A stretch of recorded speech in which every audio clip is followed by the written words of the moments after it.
সম্মানিত ভাইরা আমার, হযরত আলীর মুর্তজা 300 টাকা ধার করে নিয়ে এসে হযরত হাসান হুসাইন, যিনি জান্নাতের যুবকদের সর্দার, উনাদেরকে বান্ধব রেখে উনি কি করলেন, টাকা নিয়ে এসে ধার দিলেন। ভাইরা আমার, ধার নিয়ে এসে দান করলেন আল্লাহর রাস্তায়, যাও নিয়ে যাও। এখন সন্ধ্যা পর্যন্ত ইদিক উদিকের টাকা উনি তলাশ করলেন, ধার চাইলেন, কিন্তু আসলে কেউ উনাকে টাকা ধার দিল না। ভাইরা আমার, সন্ধ্যা হয়ে গেল। এখন সন্ধ্যার পূর্ব মুহূর্তে যখন পশ্চিম আকাশে সূর্যটা চলে গেছে, লাল হয়ে যখন ডুবান্ত অবস্থায়, ওই সময় হযরত আলী রাদিয়াল্লাহু তাআলা আনহু ওই ইহুদির বাড়িতে গিয়ে নক করলেন যে আমার হযরত হাসান হুসাইনকে ফিরিয়ে দিন, আমি তো টাকার কোনো ব্যবস্থা করতে পারিনি। সম্মানিত ভাইরা আমার, এখন উনি বলছেন, ও আলী গো, মুসলমানেরা এক জবানে থাকে, মুসলমানেরা যেটা বলে সেটা করে, এটা তো তোমার কথা, এটা আমার কথা নয়। তুমি বলেছো টাকা দিয়ে হযরত হাসান হুসাইনকে ফিরিয়ে নিয়ে যাবে, কিন্তু তুমি তো টাকা দিলে না, আবার হযরত হাসান হুসাইনকে তুমি ফেরত চাইতেছো। না, দেওয়া হবে না। আউযু বিল্লাহি মিনাশ শাইতানির রাজীম। বিসমিল্লাহির রাহমানির রাহিম।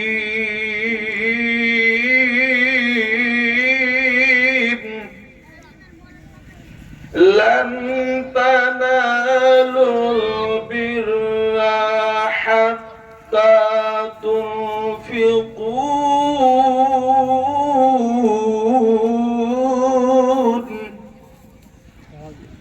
মিম্মা তুহিব্বুন।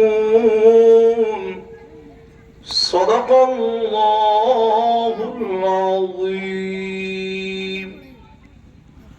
وصدق رسوله النبي الكريم الأمين المتين الأمين.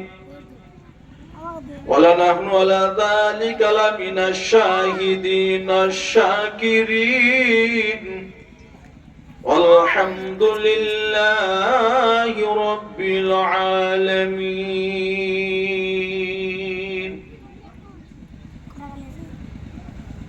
জান্নাতুল ফেরদাউস চরভবন পাড়া জামে মসজিদ উন্নতি কল্পে বিরাট ইসলামী জালসার যিনি সম্মানিত সভাপতি সাহেব হযরতুল আল্লামা কারি মাওলানা মোহাম্মদ আতাউর রহমান যুক্তিবাদী সাহেব দামাত বরকাতুম আলিয়া, এবং প্রধান অতিথি জনাব মোহাম্মদ শাহিন আলী, বিশিষ্ট সমাজসেবক, এবং এই জালসার যিনি সম্মানিত প্রধান মেহমান, প্রধান বক্তা পীরজাদা হযরত মাওলানা মোহাম্মদ মুস্তাফিজুর রহমান মুজাদ্দেদি গদ্দি নাসিন, এবং আমার ওস্তাদ মহোদয় দ্বিতীয় বক্তা হযরতুল আল্লামা কারি মাওলানা মোহাম্মদ আব্দুস সালাম রাজাবি দামাত বরকাতুম আলিয়া, এবং আমি অথম গুনাহগার আছি, এবং আরো সম্মানিত অতিথি আছে। ওনাদের নাম যদি এক এক করে বলতে যাই তাহলে আমার টাইমটা শেষ হয়ে যাবে। আরো অনেকেই, আর আমাদের সম্মুখে আমাদের যিনি বুজুর্গানে দিন, আশিক রাসূল, পরেজগার, মুত্তাকিন, দিনদার, সালেহীন ভাই ও বাবারা, আমার পবিত্র এই জালসা মাহফিলের যিনারা কমিটিতে রয়েছেন, রব্বুল আলামিন